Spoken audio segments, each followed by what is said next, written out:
მოგესალმებით, ეს არის მილენიალი, მე კი ნუკლი შოშიაშვილი გახლავართ.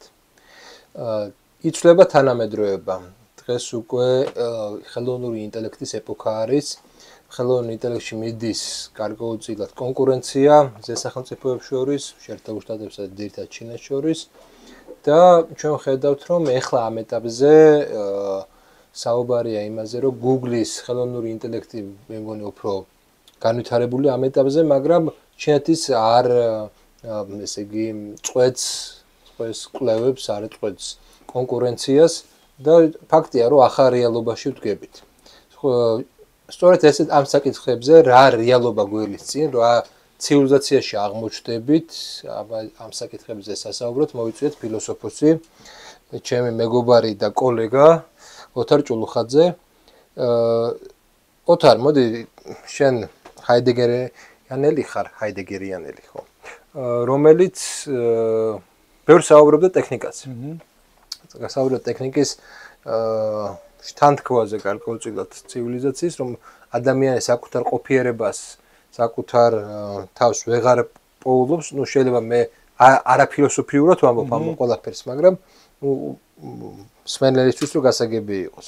და მართლაც აი ახლა რო ვაკვირდები ადამიანებს, ჩვენ ხედავთ რომ არსებობს რამოდენიმე ტენდენცია. ეს ტენდენცია არის, რა ვიცი, ერთი სოციალური შიზოფრენია, აზროვნების შიზოფრენია, TikTok-ების აზროვნება მოკლე 15 წამიანი რაღაც ინფორმაციები, რომლებიც ერთმანეთთან აღარ არის დაკავშირებული. ეს არის გარკვეულწილად გონების არქაიზაცია, მახსოვრობის დაქვეითება და ბევრი რაღაცის მინდობა უკვე ტექნიკაზე.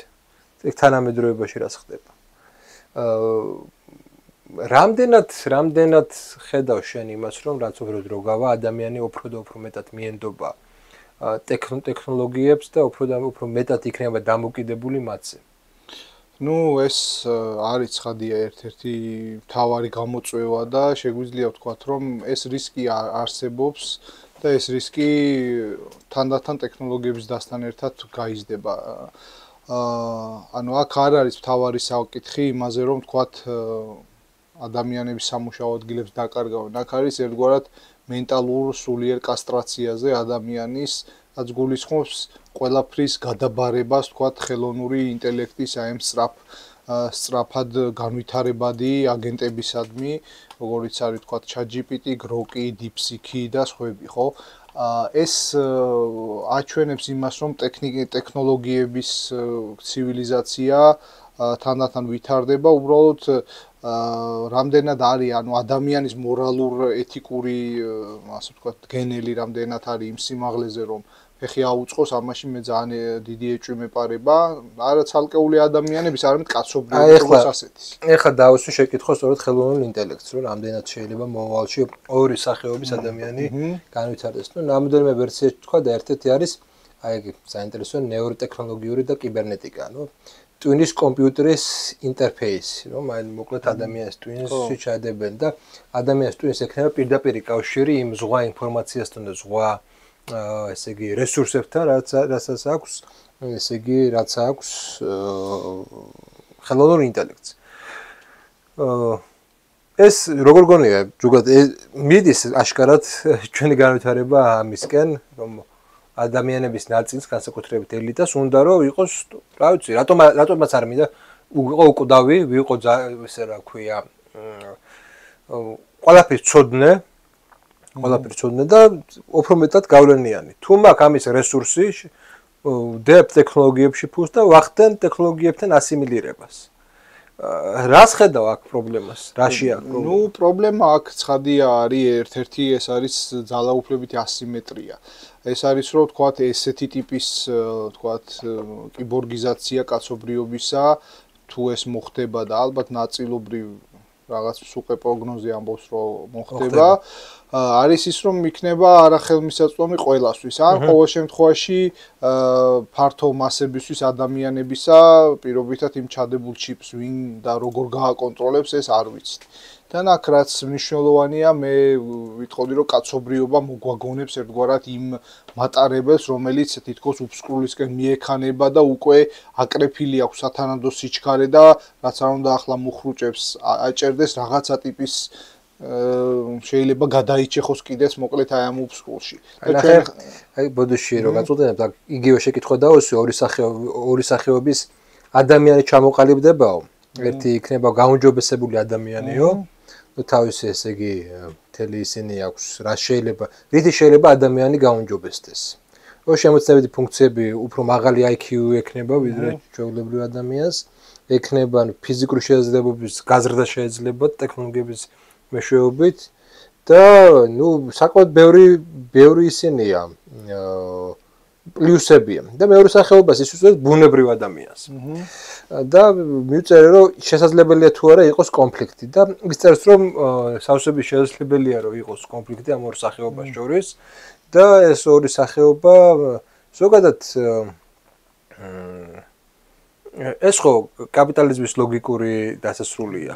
გაგრძელება უფრო დასასრულია გაგრძელება, იმიტომ რომ კაპიტალიზმი ზოგადად ყოფს ყოველთვის გვეუბნება რომ ნიჭიერი და ისეთი ადამიანები უნდა იყვნენ ესე იგი წარმატებული, მათ უნდა ქონდეთ ფული, მათ უნდა ქონდეთ ძალაუფლება, ხო სხვა დანარჩენებს არა აუცილებელი რომ ქონდეთ. რა იქ მათი ბრალია, იმიტომ რომ არიან სუსტები, ხო? ეს გარკვეულწილად პროტესტანტული ეთიკის ელემენტია, ხო?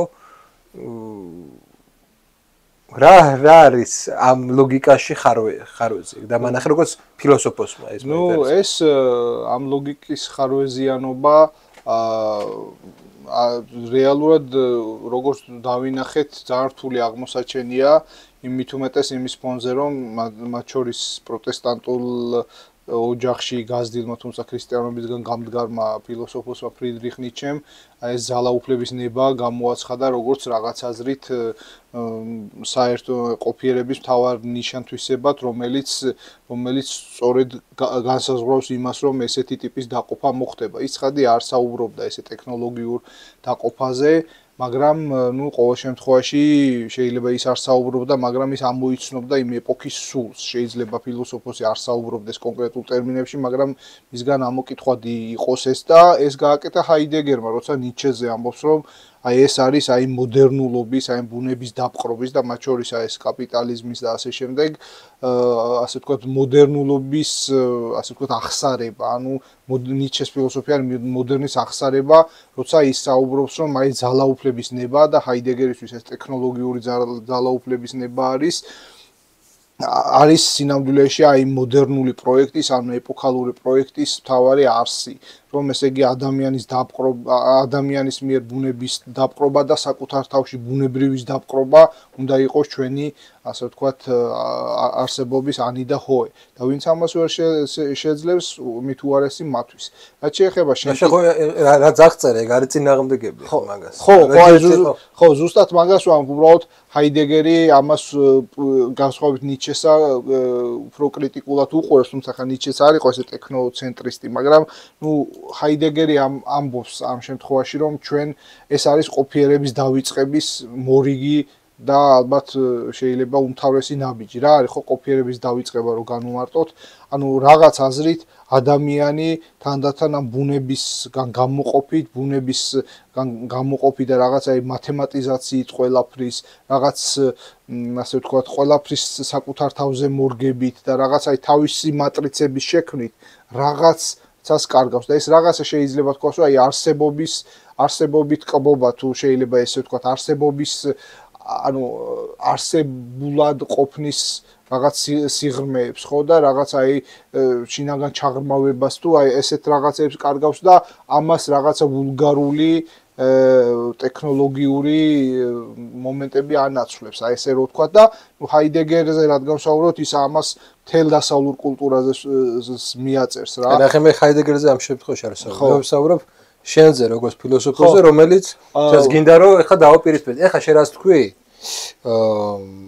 არა დამაჯერებელი იმ ადამიანისთვის და ალბათ მოდი ჩემზე ვიტყვი არა ჩემთვის დამაჯერებელი რატომ არ უნდა გავაუმჯობესო საკუთარი თავი ჩემი შესაძლებლობები როდესაც თუ კი ამის ტექნოლოგიური რესურსი მექნება რატო აი პირობი რატომ დაწერო ხელით, როდესაც შემილია აგერები? ანუ აქ ეგ გასაგებია, უბრალოდ აქ მომენტი არის ის, რომ იკარგება შინაგანი გამოცდილების მომენტი. ანუ შენ რო გაქვს ყველაფერზე წვდომა, ეს შეიძლება ამან გამოიწვიოს ის, რომ შენ ყველაფერს მიანდობ ამ ტექნიკას და რაღაც შინაგანი სულიერი გამოცდილება არ გექნება. აი მაგალითად, შენ როდესაც დააწერ პირობითად დისერტაციას, ისე რომ თქვა დააწერინებ კონკრეტულ ხელოვნურ ინტელექტს, ხო, ამ შემთხვევაში შენ ანუ ეს შენს ასე ხო შენს ფილტრში არ გაევის, ანუ ის ხო არ არის პირობითად რაღაც ნაწარმოების დაწერა, ანუ იქ არის შინაგანი გარდაქმნები. ეს სხვათა შორის მამარდაშვილი ამბობდა, რომ დაახლოებით იგივე არისო, რომ ანუ შენ მონადირე, რომელიც კლავს ცხოველს, ხო, და ამ შედეგად ხო მის ტვინში რაღაც ბიოქიმიური პროცესი ხდება, რომ თქვათ ის კმაყოფილია, რაღაცა ტესტოსტერონი გამოიყოფა და აი წარმოვიდგინოთ, რომ ხო რაღაცა ესეთი შეგვეძლოს ტვინში ამ ქმედების ამ ტვინში ამ რეაქციის გამოწვევა ისე, რომ ამას არ ქონდეს გამოცდილებითი საფუძველი. და ერთ-ერთი მთავარი პრობლემა ამ ტექნოლოგიების განვითარებისა იქნება აი ამ გამოცდილებითი საფუძვლის კლება. ანუ გარდა ეს უკვე ჩანს აი ამ TikTok-ებით, ფრაგმენტაციით, ჰეშტეგური, ანუ ესეთი რაღაც ჰეშტეგური აზროვნებით, თუ ამას აზროვნება ეწოდება და ასე შემდეგ. და შენი და სხვისი აზრი უკვე უბრალოდ აღარ არსებობს შენი აზრი. ხო, არსებობს ან TikTok-ში ნახე რაღაცა. აი, მოდი რაღაც უფრო ცოტა რეალისტურ არსებულ სოციალურ რეალობას მაგალითები მოვიყვანოთ, რეალისტური ამ ეს უგულის. წინაზე ნიკუშასთანაც ვილაპარაკე. Open-Ears. ხო. ერთდროულად ესე იგი რამოდენიმე მომღერალი გამოვიდა, ერთს ეს ხალხი ერთს უკრავდა ტაშს, მერე გამოვიდა სუხიშვილი და თქვა რომ იმას არ ვითანხმებიო ჩემ წინა გამოსვლასო და ამას დაუკრას ტაში იგივენაირად რა. ანუ ამ შემთხვევაში ის ვინც უკრავს ტაშს, მისთვის უკვე აღარ არსებობს მისი აზრი, არსებობს ის აზრი, რაც სცენიდან გამოითქმება.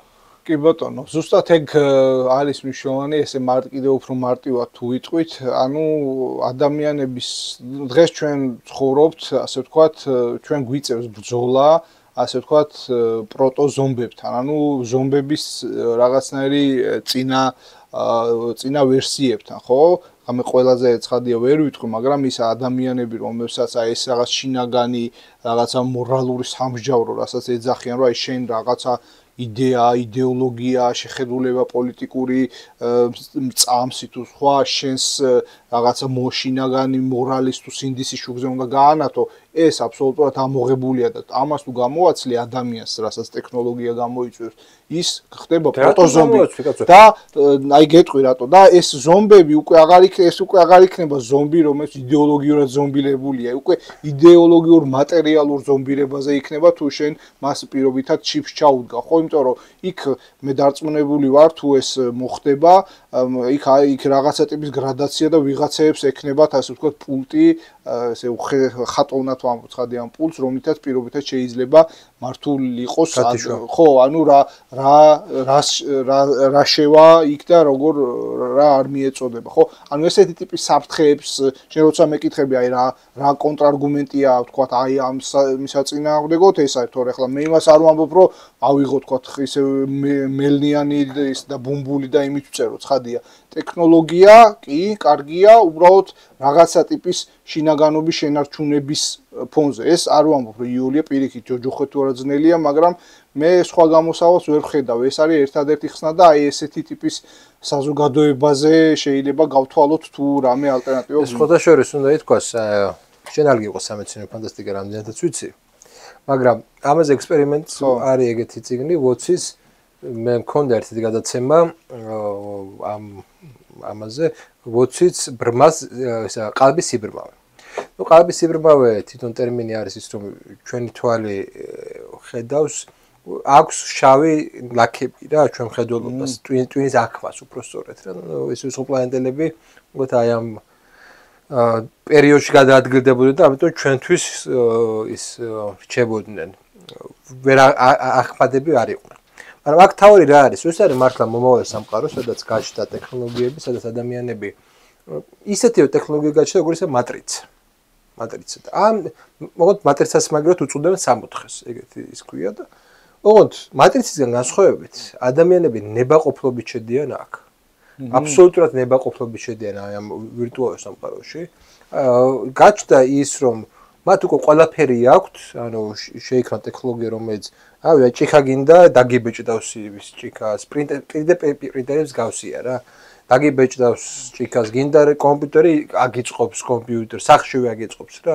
მაგრამ უკვე სრული გაქრა, რამის აღმოჩენის სრული გაქრა, აი ამ მომავალ სამყაროში გამრავლების სრული რისკი გაქრა. ხო. და ეს ის აკრიტიკებს იმას, რომ უკვე იმდენად ყველაფერი გვაქვს, ექნება იმ მომავალ ადამიანს, რომ თვითონ სიოთლის ნება აღარ ექნება და თავისი ნებით აბსოლუტურად ყოველგვარი ბრძოლის გარეშე, ხლა არის ბევრი სამეცნიერო ფანტასტიკა, რომელიც აი მაგა ტერმინატორი, სადაც ის აგვიჯანყდება. აქ არანაირი ანჯაღება არ არის, აქ პირიქით ადამიანი თავის აბსოლუტურად თავისუფალ ნებით გადასცემს ხელოვნურ ინტელექტს ამ ძალაუფლებას და გადაწყვეტილების მიღების ძალაუფლებას გადასცემს. ხო. ნუ აქ ორი მომენტია რაც შენ თქვი. ხო, ეს გარდა იმისა, რომ თქვა ადამიანი ამ შინაგან სამჟავროზე არ შემოაქვს და ახლა ტექნოლოგიისგან გადმოსულს პირდაპირ იღებს, ამის გარდა ცხადია ეგ მეორე მომენტიც არის, ხო, საზრისის პრობლემა, ესე ფილოსოფიურად რო ვთქვათ, ანუ რა აზრი აქვს ცხოვრებას ამ ტექნოლოგიებით გარემოცულ სამყაროში, მაგრამ ნუ ამასთან გამკლავებაც შესაძლებელია თუ ტექნოლოგიები მოგცემენ საშუალებას არ განვითარდნენ ისე რომ მათ მართლა შეძლონ ჩვენზე ბატონობა. ანუ დღეს კი ჯერ კიდევ მაინც არის ის, როდესაც ადამიანის მართვის ხელშია ის ტექნოლოგიები, მაგრამ უკვე განგაშის ზარებს ცემენ, აგერ 2023 წელს იყო, როდესაც მრავალმა ტექნოლოგიურმა გიგანტის ასე ვთქვათ ცენტრალურმა აღმასრულებელმა ოფიცერმა, მათ შორის ილონ მასკმაც ხელი მოაწერეს აი ამ კაცობრიობისთვის გამაფრთხილებელ დოკუმენტს. სხვათა შორის არის ესეთი საინტერესო მკვლევარი ელიზე რიუტკოვსკი, რომელიც არ შეუერთდა ამას, არა იმიტომ რომ არ ეთანხმებოდა პათოს, არამედ საკუთრივ ეს დოკუმენტი მიიჩნია არასათანადოდ მკაცრად და არასათანადოდ შემოკარით ზარებიო, მოკლედ ეს თქვა და ანუ ესეთი ტიპის შიშები არსებობს. ხო, აქ გარდა იმისა, რომ ურთიერთგანადგურების შიში არის ასევე ის, რომ არ შეიქმნას ეგრეთ წოდებული AGI, ანუ Artificial General Intelligence, ანუ ზოგადი ხელოვნური ინტელექტი, რომელიც რაღაცნაირად თვითმართვადი იქნება, ხო? ჩვენ უკვე ვხედავთ, რომ საკუთრივ პრობლემა რაშია ხელოვნური ინტელექტის, აი ეხლაც კი ამ შედარებით საშუალო დონეზე ის ჩვენ პირობით რაღაც ბრძანებას თუ აძლევ და მეთოდოლოგიურ შეზღუდვებს არ დაუწესებ, იმას შეიძლება გააკეთოს რაღაც საშინელება, აი მაგალითის საფუძველზე ვთქვათ რა, შენ რო ეტყვი რომ მაგალითად მე აი რაღაც რობოტი არსებობს და მომიტანე ვთქვათ 2 კათხა ლუდი პირობითად, ხო? ამას და შენ თუ მეთოდოლოგიური დაზღვევები არ მიეცი ან შემქმნელმა არ ჩაუდო, იმას შეიძლება მივიდეს პირობითად ბარმენი გალახოს ან მოიპაროს ვთქვათ ის იმიდან, რა ქვია, მაღაზიიდან. ძალიან ხა ბანალურ მაგალითს ვამბობ, მაგრამ შეიძლება უფრო მტკივნეული მაგალითებიც აღმოჩნდეს, თუ როგორ შეუძლია მას თვითმოქმედებაში ჩაატაროს. შენ მქონდა ამას წინ ერთი პოსტი, მეც მაგ ინფორმაციასთან, რომ მაგალითად ტეტრისის თამაშისას ხელოვნური ტექნოლოგია რო არ წაეგო და ამ დროს მან დააპაუზა, ხო? ანუ ის ფაქტი, ანუ მან და კიდევ ერთი ასეთი შემთხვევა იყო, როდესაც ეგრეთ წოდებული კაპჩა რო არის, როდესაც ჩვენ გთხოვეს, ხო, ანუ ადამიანურ ავთენტურობაზე ხელოვნური ინტელექტმა გვერდის ავლა მოახერხა ისე რომ სხვა ადამიანს მიწერა და იმას გააკეთებინა ამისი ამოცნობა. ანუ ერთი სიტყვით, ასე ვთქვათ, ეს ცვიერება, თანდაყოლილი ცვიერება მას აქვს, ცხადია ეს არის ადამიანის შექმნილი, ეს არის ადამიანის გაგრძელება, მაგრამ ადამიანები ჩვენ ჩემპიონები ვართ იმაში, რომ ჩვენს შექმნილ რაღაცეებს ვემონებით ხოლმე და მე მგონი, რომ ამ მიმართულებით სამწუხაროდ წავა ისტორიის დიდი ლოკომოტივი. ეს ხოდაშორის უნდა ითქვას, რომ სამეცნიერო ფანტასტიკაშიც აი მაგალითად დიუნა არის ეგეთი ცნობილი ფილმით გადაიღეს ახლა, შედევრია, ერთ-ერთი შედევრია. დიუნაშიც, ვარჰამერშიც, Star Wars-შიც არის ესეთი მომენტი, რომ ესაა სამყარო, როდესაც ხელოვნური ინტელექტსა და კაცობრიობის შორის მოხდა დაპირისპირება და ხელოვნური ინტელექტი შეიზღუდა. ანუ ეხლა ნახე აქ შეკითხვა მაქვს. აი ну ფილოსოფოსმა მაინც უნდა რაღაცნაირად შეიძლება არსებულზე უნდა იფიქროს, მაგრამ ეხლა იმისთვის რომ ჩვენ რაღაცა არსებული დავინახოთ, მაინც მომავლის სახელით. ну მარქსი მაგას აკეთებდა, ხო? ეხლა თანამედროვე ფილოსოფოსს ალბათ ყველაზე მნიშვნელოვანი გამოწვევა არის ის, რომ დამანახოს მე ის შესაძლო მომავალი, ხო? რომელიც დადგება იმ შემთხვევაში, მე თუ ვიქნები ძალიან პასიური და თუ კი მივიცემა ამ ტექნოლოგიების განვითარების საშუალებას, ხო? აუცილებელია, როგორ გონია, აუცილებელია ეს დაპირისპირება, რომ ადამიანმა საფრთხე გაიგოს და მიხვდეს საფრთხე ეს დაპირისპირება. ხელოვნური ინტელექტთან. თუ ეგ დაპირისპირება ესე იგი ფანტასტიკის სფეროა. ну დაპირისპირება, ну რეალურად იმ ელიტას, ვინც ამ ტექნოლოგიების შექმნაში არის, მათ შორის გროკი, რომელიც არის ილონ მასკის, ასე ვთქვათ, ერთ-ერთი კომპანია, ხო? მათ ესმით ეს საფრთხეები და რეალურად არის, მაგრამ ნახე ის პრობლემა ის არის, რომ ერთი არის საფრთხის გაგება, მაგრამ მეორე არის რაღაცა ტიპის აი რეალიები, რომელიც პირობითად შენ სულ კეთილი იყო და არაფერი გინდოდეს რომ მართლა კაცობრიობისთვის იყოს ეს და არ დაემონოს და ასე შემდეგ, ეს კიდე ცალკე საკითხია. ანუ რაღაცა ტიპის პოლიტიკური, გეოპოლიტიკური რეალიები გაბრკოლებს იმაში, რომ შენ რაღაც აქეთ წაიყვანო, ხო, პირობითად ჩინეთი რომ ტექნოლოგიურად განვითარდება, შენც უნდა განვითარდე და ანუ ამ ურთიერთდაპირისპირებაში სანდოობის მომენტი არის ძალიან დაბალი, ხო? და შესაბამისად ეს ყველაფერი ხელოვნური ინტელექტის სფეროში ძალიან რთული ხდება, მით უმეტეს კვანტური კომპიუტერების შემთხვევაში, ანუ შენ აი ყველაზე უხეშად რო ვთქვათ, რომ აი შენ ვიღაცა ვთქვათ კომპიუტერს, რომელსაც ან ხელოვნურ ინტელექტს, რომელსაც შეუძლია პირობითად გატეხოს ვიღაცის ვთქვათ მონაცემთა ბაზა, რომელიც იცავს ვთქვათ ატომური იარაღის გაშვება, არ გაშვებას და შეუძლია ძალიან სწრაფად გააკეთოს ისე, რომ შენ პირობითად რომ ამერიკელი ხარ, ვერ ხვდები ეს მაგალითად პირობითად ეს რუსეთის კონკრეტულმა ტიპმა გააკეთა თუ ხელოვნურ ვიღაცა სუპერ ჭკვიანმა ჰაკერმა, რომელმაც ხელოვნური ინტელექტით манипуლირებს და ანუ ეს შეიძლება ხა ფიქციურად ჩანდეს, მაგრამ დამეჭეროს საერთოდ არ არის. არა, მაგაზე ილონ მასკი ლაპარაკობდა, რომ ესე იგი ხელოვნური ინტელექტი შეუძლია გადახდოს ბირთვული იარაღს და ერთ-ერთი ის მოხდა, რომ ორ ხელოვნურ ინტელექტს შორის იყო ურთიერთობა, მე გათიშეს ეს. შეიქმნეს თავისი ენა, რომ ადამიანს ვერ გაიგოთ. ეგ ცნობილი სხვათა შორის ბოდიში ChatGPT-ის სპეციალური ის აქვს, აქვია შტატი, ანუ ასე ვთქვათ, შტეპსელიდან ამ ChatGPT-ის გამომრთველს, ანუ რომ მან რაღაცნაირი თვითმართვადობაში არ გადავიდეს, ამ სპეციალურ სტაჟი არის, ეხლა ბანალურად ამ შტეპსელიდან გამომრთველის, ასე ვთქვათ, ანუ ეს იგულისხმება, რომ ის სისტემა, რომელსაც ეყნობა, რომ რაღაცნაირად გაითიშოს ამ სპეციალური ისიც არსებობს და ამიტომ მოკლედ საფრთხე რეალურია, საფრთხე ლოგიკურია, ისტორიული ფესვები ნათელია, პოლიტეკონომიური სისტემა, რომლის გაგრძელებაც არის, ესეც გასაგებია და ნუ ახლა უნდა დაველოდოთ კაცობრიობა რა როგორ იყო ჩაღებს და არის. ამის გარდა კი არის ერთი მომენტი რა, ახლა ბევრი წერს რომ შინეთ შეერთებულ შტატებში გამარჯვებული, ახლა იქ ბევრი სტატია ეწერება, იქნება ის, ვინც უფრო პირველი განავითარებს ხელოვნურ ინტელექტს და ვინც უფრო დომინირტი გახდება ამ სფეროში. ანუ ისინი ხშირ შემთხვევაში უყურებენ მას განსაკუთრებით შეერთებულ შტატებიდან სურათს ისე რომ ეხლა ის რომ მიდის რომ ეკონომიკური ინდუსტრია აქვს დიდი ჩინას და ასე შემდეგ და ეკონომიკური ომები არის, ეს არის პატარა ნაწილი, მაგრამ საბოლოო გამარჯვება იქნება იმაზე, ვინც განავითარებს ხელოვნურ ინტელექტს. ერთადერთი შეზღუდვები, სადაც არსებობს ხელოვნურ ინტელექტზე, ეს არის ზერო კავშირი. რომელიც რადიკალურად ჩამორჩა, როგორც ჩინას ისე შეერთებულ შტატებს. მე არ ვიცი რუსეთში რა ხდება ამ მიმართულებით, იქაც ჩამორჩენა. ამ მიმართულებით, არასაომარ და ესე თქვა ეს გროკი და ამეებში ესენ ცდილობენ, მაგრამ სამხედრო იმაში წინ არიან, მაგრამ და სხვა სეგმენტებში შედარებით ჩამორჩენილები არიან. ხო, თუ სამხედრო თუ ხელოვნური ინტელექტი შენი იქნება სამხედრო დაგეგმარებაში, ანალიზში, მოქმედების ბრძანების გაცემაში, სინქრონში და ასე შემდეგ, უპირატესობა იქნება მოწინააღმდეგე მხარეს.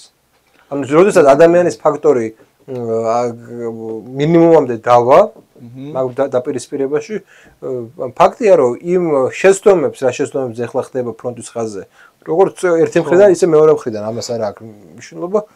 ეს ძალიან მარტივად იქნება აღმოფხვადი განვითარებული ხელოვნური ინტელექტის. კი, ნამდვილად ეს არის ხო და ანუ ფაქტურად ვჩებით რაღაცნაირი ადამიანის თვითშეგნების იმედად რაც ძალიან მყიფე ის არის. მე სიმართლე გითხრათ, ახლა არ მინდა რაღაც პესიმიზმის აპოლოგიაში გადავარდე, მაგრამ რაღაცა ტიპის სკეპტიციზმი მე მგონი ლოგიკურია რომ გქონდეს. ხა კაცობრივ იქიდან გამომდინარე თუ რა მორალურ ფორმაშია კაცობრიობა, თქვათ რა ეპოქა დგას, როგორი ნიჰილიზმი არის ბევრ ადამიანში, ესეც გაქცევის საშუალებად იქცევა. ანუ რაღაცა სეგმენტისთვის, ანუ შანსი არ არსებობს, რომ ეს არ იყოს მართლა დაზომბების უკვე ტექნიკურ მატერიალურად დაზომბების საშუალება. ვიღაცებისთვის ეს იქნება რაღაცა განმავითარებელი, მაგრამ აქ მაინც ეს შინაგარი ინდივიდუალური სამსჯავრო მე მგონი მაინც მნიშვნელოვანია, რომ შენ რაღაც როგორც ინდივიდმა რაღაცნაირად მაინც შეძლო ამის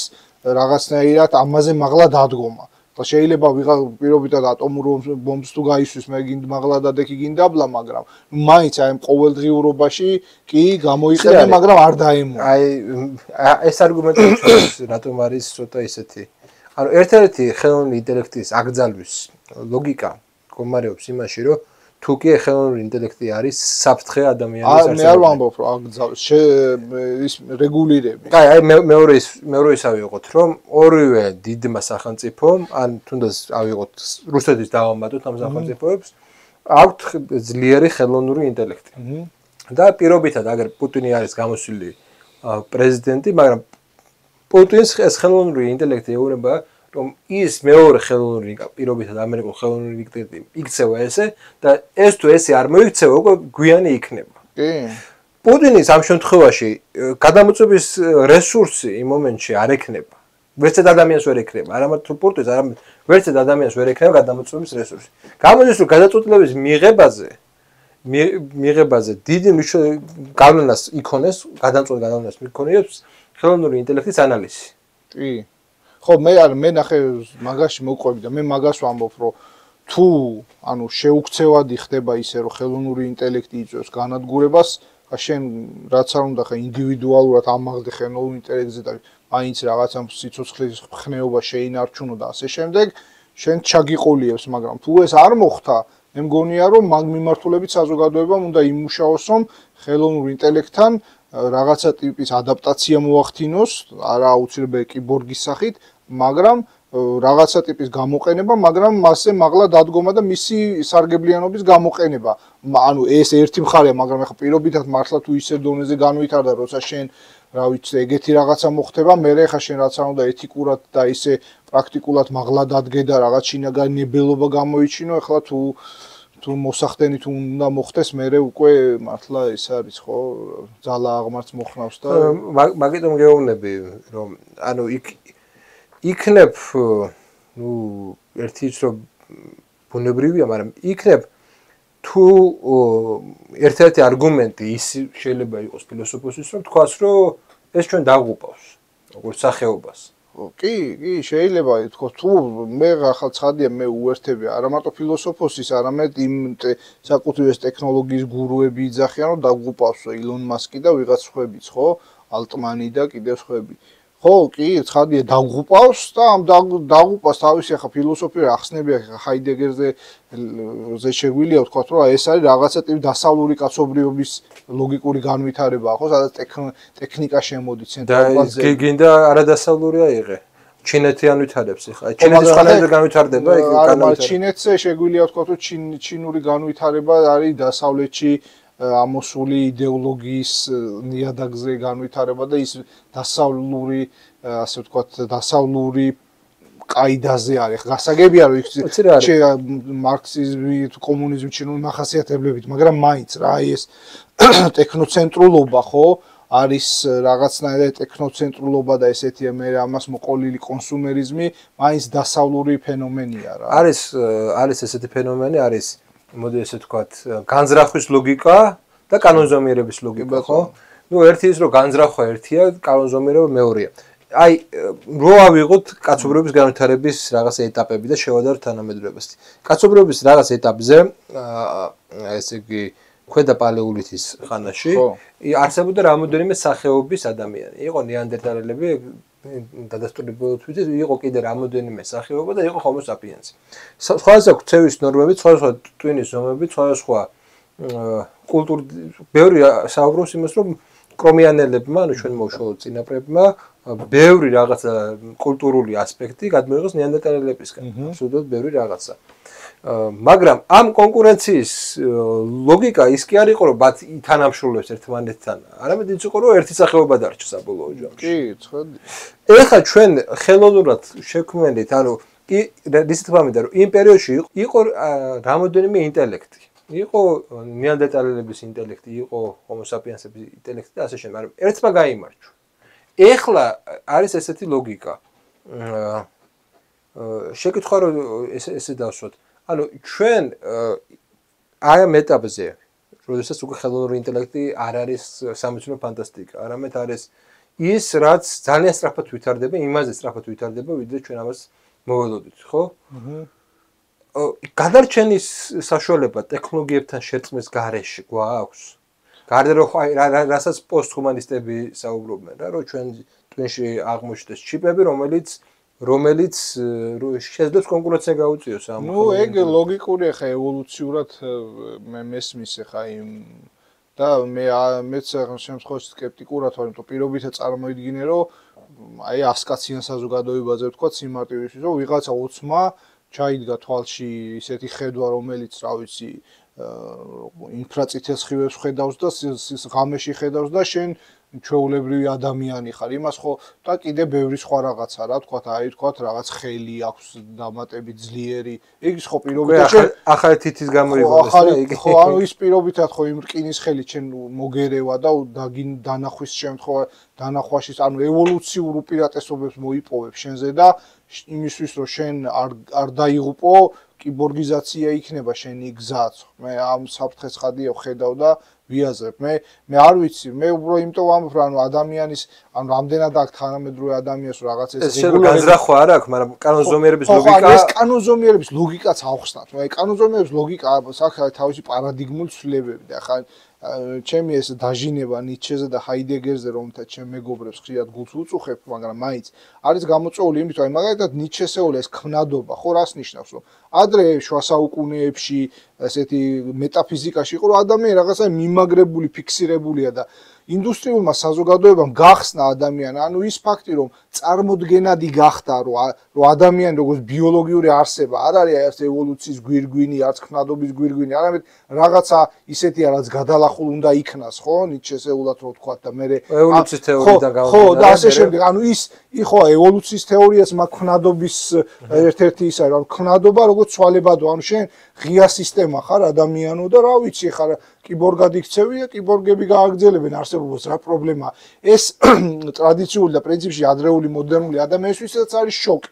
ანუ ეს ერთი მომენტი და მეორე კიდე აგერ ჰაიდეგერი გეუბნება რომ დასავლეთის ფილოსოფია მთლიანად არის ამ ყოფილების დაიწყება და ეგ რაც ახლა მოგდისო უკვე გადაწყვეტილია პლატონის ფილოსოფიაში ხა აღარ შევალ სიღრმეებში რომ აი ეს მათემატიზაცია ოფიერების დაიწყება და ტექნოცენტრული, ანუ ადამიანოცენტრული და მეორე უკვე ტექნოცენტრულობის პარადიგმის წინა პლანზე თანდათანობით გამოწვევა არის მთელი დასავლური ფილოსოფიის და შესაბამისად კულტურის და ისტორია რა, კულტურის და ასე ვთქვათ მისი განვითარების ისტორია და გეუბნება რომ დეკარტი ეს მოდერნის მამა რას აკეთებს ხო რომ აი შემოდის ვთქვათ რაღაცა არის გამფენილი საგანი, არის მოაზროვნე საგანი და შენ ამას იპყრობ ასე ვთქვა და მე უკვე ნიცშეზე ამბობს რა ეს დეკარტი მაინც დასაწყისი იყო და ვერ ამბობდა და ახსარება მოდერნმა როგორც ტექნოცენტრულმა ეპოქამ თქვა ნიცშეს პირით ძალაუფლების ნება არის ამ ახსარების ღმერთის სიკვდილი და ძალაუფლების ნება ეს არის ახსარება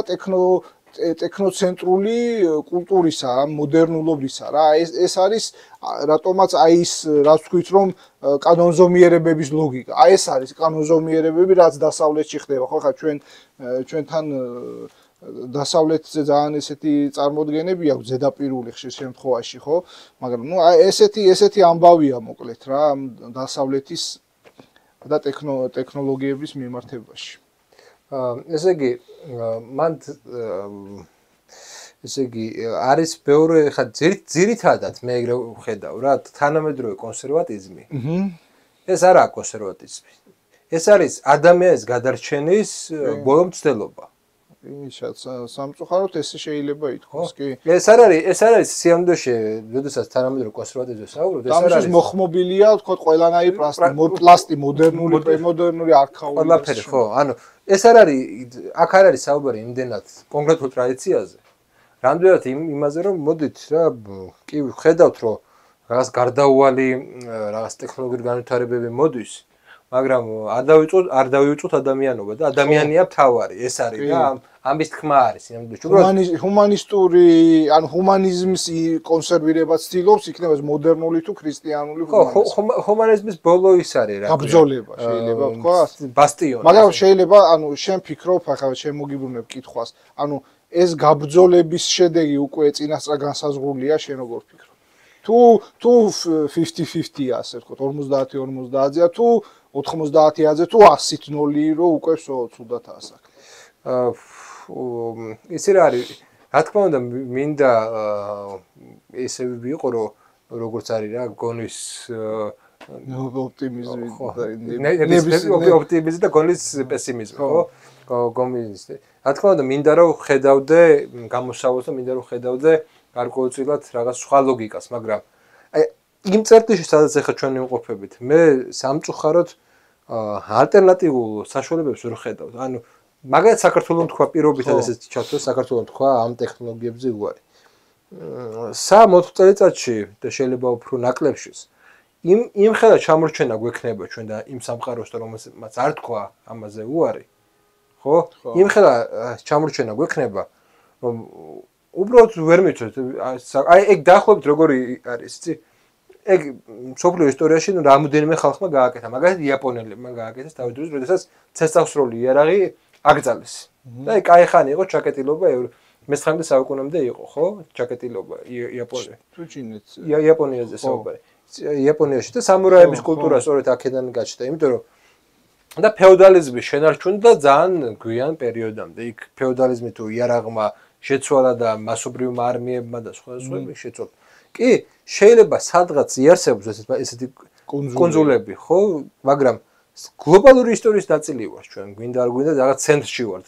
ყველაზე ისეთ ცენტრში ვართ, სადაც ყველაფერი ერთმანეთზე არის გადაჯაჭული და აი საქართველოს რამდენ შეუულია ეს და მით უმეტეს ახლა ახალგაზრდებს ახალგაზრდაობას რო უყურებ არა მაქვს იმედი რომ ისინი საერთოდ ამ როგორც პრობლემას უყურებდნენ და იაზრებდნენ მაგას პრობლემას. ნუ ხო ეს კონსუმერული სული ხშირად ბევრ ადამიანში არ მარტო ახალგაზრდებში ღრმად არის შესული და ნუ როგორც მინიმუმ დაფიქრებას აბყოლებს რომ აი რა საფრთხეა ხელოვნური ინტელექტი რისი ლოგიკა და ნუ რეალურად იმ ყველაფრის დაფიქრებას აბყოლებს რაც ახლა ჩვენ საუბრობ და ნუ მართლა ყოველ შემთხვევაში ჩვენ ბრძოლას ყოველთვის აქვს აზრი და რა ვიცი თუ მართლა მოსახდენი უნდა მოხდეს ჩვენ ამას ვერ შევეწინააღმდეგებით მაგრამ ისტორიის მუხანათობა არის ესეთი რომ ჩვენ არ ვიცით რაც არ უნდა აი მაინც განწყობით უყურებ ხო შენ რა აი შენ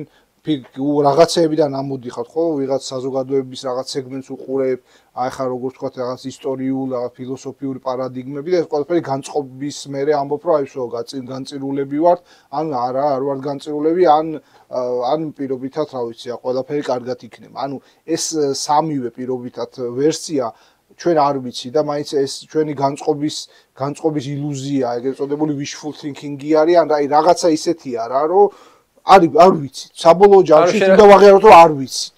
რომელი ისტორიული პარადიგმაა სწორი. თუმცა მეტად რაღაც არგუმენტები შეიძლება მოვიყვანოთ, მაგრამ საბოლოო ჯამში 100%-იან დანასხვ ჩვენ ვაინც ვერ დავდებ. ჰაიდეგერიც რომ იყოთ, ან სულ რაღაც პროგრესისტი, ოპტიმისტი რომ იყოთ, რომ არა ყველაფერი კარგად იქნება, ან ყველაფერი ცუდად იქნება, ან კუნძულები იქნება, იმისი რა ქვია, არატექნოლოგიური ბატონობის და რაღაც ეგეთები. ხო, არ ვიცით საბოლოო ჯამში ეს არის ჩემი აზრით პასუხი. არა, ფსოსდებ არ ვიცით. ყოველ შემთხვევაში მე სხვა რამეზე ვდებ, მე მაინც შვალედურ ვერსიაზე ვდებ ფონს, თუმცა იმას ვამბობ, რომ ეს ფსონის დადება არის მართლა ფსონის დადება და არანაირ ესეთი, ანუ ისეთი სიმყარი ცოდნა რომ ხარ როგორც თქვა აი ახლა ეს ჭიქა არის цаრიელი პირობითად, ხო? ანუ ესეთი ტიპის სიმყარესთან მიახლოებულიც არ არის თქვათ რომელიმე ვერსიაზე დადება. ანუ ისტორიის მამოძრავებაზე კი ცხადია დიდი ფილოსოფოსები და დიდი ლოგიკოსები ამაზე მსჯელობენ, რომ ესე მუშაობს ისტორიის მანქანა, ისე მუშაობს, მაგრამ ანუ პასუხის გამცემი არ არის. ისტორია თვითონ აქცევს პასუხს და შენ უნდა ამოიკითხო და ამოკითხვაში შენ ყოველთვის გაქვს ასე ვთქვათ ის რაღაცა შეცდომას უშვებ და ეს მომენტია და შესაბამისად შენ თუ შეცდომას უშვებ აი ამ კონკრეტულ საკითხში თუ რას გვიზავს ხელოვნური ინტელექტი აქაც შეიძლება თავისუფლად არასწორი ფსონი დაადო ასე ვთქვათ სამომავლო განვითარებაზე. მოდი ესე დავასრულებთ მე. ნუ სამე შეზღასხვევებით სამეცნიერო ფანტასტიკის მოყვარული ვარ და მგონია რომ თუ რამე ჭირდება ეხლა ადამიანს, იმიტომ რომ უკვე 60 წლებში ფიქრობდნენ ამაზე. ამ რეალობას 60 წლებში ფიქრობდნენ. ეს არ არის რაღაც ახალი რეალობა, რომელზეც არ უფიქრია კაცობრიობას. კაცობრიობა იფიქრა ამაზე. და ნუ აქ არის ერთი მნიშვნელოვანი საკითხი, რაზეც მე ვფიქრობ, რომ ფუნდამენტურად იქნება. კაცობრიობა რაღაც სახით ევოლუცია უნდა მოახდინოს, კაცობრიობა რაღაც სახის ევოლუცია უნდა მოახდინოს. ის ვერ შენარჩუნდება უკვე იგივე ფორმატში, რა ფორმატში ის არსებობდა მოდერნულ საზოგადოებაში. ანუ როდესაც ტექნოლოგიებით მან ჯერ დაიპყრო ბუნება, მე აითვისა მთელი პლანეტა თეთრმა ადამიანმა, ესე ვთქვათ რა. თეთრმა ადამიანმა როდესაც პლანეტა აითვისა და შექმნა საკუთარი რაღაცა მოდელი, მოახდინა რაღაცა უნიფიკაცია, ასე თუ ისე მაინც უნიფიკაცია კულტურების, ცივილიზაციების უნიფიკაცია მაინც მოახდინა და შექმნა გლობალური ეკონომიკა, გლობალიზაცია შეიქმნა და ამ შემთხვევაში განვითარების რამოდენიმე გზა არსებობს. ერთი გზა არსებობს, ერწოდებული ესე იგი არქაო-მოდერნის პრინციპი, როდესაც საუბარია რომ მოდი შერჩევით ტექნოლოგიები მიუდგეს შერჩევით, შევენარჩუნოთ მაგალითად კომპიუტერი შევენარჩუნოთ, მაგრამ არა ხელოვნური ინტელექტი პირობითად. მოდი ეგ ისეთი შეთანხმების ხელოვნური ინტელექტის რაღაც დონე. ხო, რაღაც დონე. რომ იმის იქით ხელოვნური ინტელექტი არ წავიდეს, რომ ის ჩვენთვის საფრთხე არ იყოს. მაგრამ უკვე სტრუქტურა, თვითონ კაპიტალიზმის სტრუქტურა, ანუ რითი არის განსხვავება და რატომ მგონია რომ ეგ ვერ მოხდება. იმპერიებში, მაგალითად ჩინეთში, კიდე სხვა, ჩინეთში აკრძალეს ფლოტი. კაპიტალისტურ სამყაროში შეუძლებელია ამის აღდგენა, იმიტომ რომ იმდენად დინამიურია, რომ ის ტექნოლოგიურ პროგრესს ვერ შეაჩერებს. ანუ რეგულაციების არამოყვარული სისტემა და ამიტომაც. მე როცა ვამბობ, რომ აი ეს არ ვიცი უფრო არის, ცხადია ეს არ ვიცი არ გულისხმობს ხელების ჩამოყრას და საბოლოო ჯამში რომ მე როცა ანუ მე ვამბობ, რომ წინასწარ განსაზღვრული არ არის ჩემი პოზიციიდან, თუმცა ვინ გადაძალავს და რომელი იმპულსები და რომელი ხედვები და განწყობები მოერევა, დადგინდება რომ თქვა ჩაგვზირავს ტექნოლოგიები ან ნათელი გაიმარჯვებს ან რაღაც ჩვალედური იქნება რა. და ბოლოს არსებობს კიდე ის ვერსია რომ ეს კონფლიქტი გარდაუვალია, თუმცა ამ კონფლიქტში გამარჯვება კაცობრიობას, შეიძლება ინტელექტუალური გამარჯვება ვერ მოიპოვოს, მაგრამ აი ეს ტიპი რომელისგანაც ელემენტარულად ის ჭირდება რომ დამზადოს, ანუ ჯერჯერობით არ არიან რობოტიკა იმდენად განვითარებული არ არის რომ ის შახტაში ჩავიდეს, მაღაროში ჩავიდეს და გამოიწოს იმ მასალით და ისეთი ის მოახდინოს, ანუ ეს უპირატესობა ჯერჯერობით, ანუ უპირატესობა კაცობრიობას რჩება იქ, სადაც წესით მნიშვნელოვანი იყო რომ უპირატესობა არ არის. ანუ იქ რჩება ისეთ შრომაში, რომელიც ცოტა მოძველებული შრომა მიიჩნევა. ხო, რაზეც დაშენდა მე ეს თქვა ზე ტექნოლოგიები, მაგრამ მან მომენტია რომ შეიძლება რომ თქვა უკვე იმ დონეზეა რომ ხა შეიძლება ვიღაცა თქვა მაშინ შახტაში თუ ვერ ჩავა ხელოვნური ინტელექტი უკვე არსებული და უკვე მომუშავე და უკვე რაღაც თვითმართვაზე გადასულმა შეიძლება რაღაც კონტროლს გარეთ გავიდეს და ის თქვა რაღაცნაირად ეს უფროა პრობლემა რა და მესამე ეს არის ის რომ ხელოვნური ინტელექტი საბოლოოდ დაგვიმორჩილებს და არანაირი ომი არ დაჭირდება, უბრალოდ მის რჩევებს ყველაფერში გავითვალისწინებთ. ხო, ეგ არის ერთ-ერთი ვერსია ნამდვილად. იმედია თქვენთვის საინტერესო იყო ეს გადაცემა. ხელოვნური ინტელექტი რჩება ერთ-ერთ აქტიურ საკითხად, მას სჭირდება როგორც ტექნოლოგიური გააზრება, ისე ფილოსოფიური და პოლიტიკური გააზრებაც.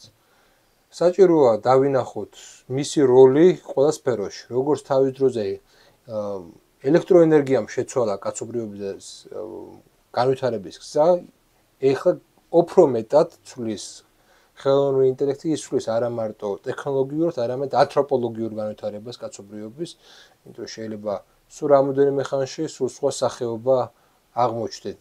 ან მეორე გზა შევინარჩუნოთ ადამიანობა და ასე უარი ვთქვათ ამ ტექნოლოგიაზე. მოკლედ, წინ საინტერესო წლები გველის, ალბათ დიდი არჩევანის წლები გველის და დაწერეთ კომენტარები, დაწერეთ თქვენი ვერსიები და განვიხილოთ ის აუცილებლად, გქონდეს გარკვეულწილად წარმოდგენები იმ პროცესებზე, რა პროცესები მიმდინარეობს დღეს. მადლობა ყურადღებისთვის, მოვალ შეხვედრამდე.